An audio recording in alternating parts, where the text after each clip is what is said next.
गावामध्ये खरं तर एका अतिशय गंभीर अशी दुर्घटना घडू शकली असती, पण आता जर आपण पाहिलं तर या खणीमध्ये अनेक वर्षापूर्वीची खण आहे आणि त्याला वॉल रिटेनिंग वॉल पूर्वीची दगडी बांधकामामध्ये त्या ठिकाणी 40 वर्षापूर्वी बांधकामात होती. चहूबाजूनं वस्ती आहे आणि मध्यवर्ती अशा पद्धतीची ही विहीर पूर्वीची या ठिकाणी आहे. आता हा रस्ता हा मुख्य वाहतुकीचा रस्ता आहे. नशिबानं त्या दिवशी दुपारची वेळ असल्यामुळे बरेचसे ते ठोकेधारक त्यांची दुकानं बंद होती. कायमपणे रहदारीचा आणि वर्दळीचा हा परिसर असून सुद्धा एकही जीवितहानी झाली नाही. याच्याबद्दल मी परमेश्वराचे आभार मानतो की यामधनं सुखरूप एखाद्याही व्यक्तीची जीवितहानी झाली नाही, पण वित्तीय हानी बऱ्याच लोकांची त्या ठिकाणी झाली आणि हा रस्ता कायमचा वाहतुकीचा असल्यामुळे अनेकांची गैरसोय या ठिकाणी होणं साहजिक आहे. या रस्त्याचं परत लवकरात लवकर निर्माण होणं हे गावकऱ्यांसाठी अत्यंत महत्त्वाचं आहे. आता बाबुरावांच्या शेतातून त्यांनी स्वतः रस्ता देऊन गावकऱ्यांची सोय त्या ठिकाणी येण्या जाण्यासाठी केली आणि मला आता सुद्धा इथं आल्यानंतर त्या सगळ्यांनी सांगितलं की पावसाळ्यात आणखी हे ढासळण्याची शक्यता आहे, त्यामुळे लवकरात लवकर याला काहीतरी निधी उपलब्ध झाला पाहिजे. मी येण्यापूर्वी सन्माननीय कलेक्टर असतील, जिल्ह्याचे पालकमंत्री असतील आणि PWDचे सर्व अधिकारी या सगळ्यांची चर्चा माझी झाली.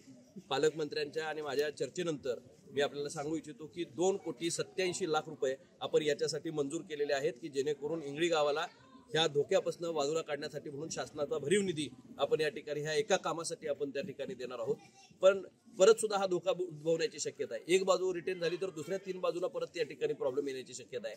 त्यामुळे ही खण कशी मोजवता येईल आणि ह्या असणाऱ्या तिथल्या जे या ठिकाणी याचे मूळ मालक आहेत, कारण हे प्रायव्हेट लँड आहे, त्यामुळे त्यांनाही कशा पद्धतीनं त्यांचा तोटा होणार नाही याचीही खबरदारी घेण्याचा प्रयत्न मी या ठिकाणी करणार आहे. आणि निश्चितच गावाच्या सुरक्षतेच्या दृष्टिकोनातनं असं मध्यवर्ती ठिकाणी खण असणं ही फार मोठी धोक्याची घंटा आहे. आणि आता हा प्रसंगात आपण या ठिकाणी सुखरूप राहिलो, पण पुढच्या येणाऱ्या काळामध्ये ही परत घडू नये याच्यासाठी जे काही नियोजन करावं लागेल ते शासन स्तरावर मी आणि आमदार साहेब दोघं मिळून एकत्रपणे या ठिकाणी निश्चितपणे करू, एवढं या निमित्तानं सांगतो. माझा आणि आमदारांचा दोघांचाही निधी एकत्र घालावा लागला तर इंगळी गावासाठी आम्ही मागं पडणार नाही आणि ह्या गावाला सुखरूप करण्यासाठी म्हणून त्या ठिकाणी त्याची जी तटबंदी आहे ती परत एकदा व्यवस्थित करून देण्याची जबाबदारी आम्ही दोघंही या ठिकाणी घेऊ. बाबा, आज येताना बासुंदी घेऊन या ना. अगं, कालच आपण आईचा वाढदिवस होता म्हणून आणली होती ना.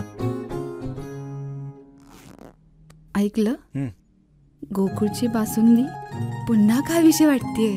खरं सांगू, मलाही खावीशी वाटतेय.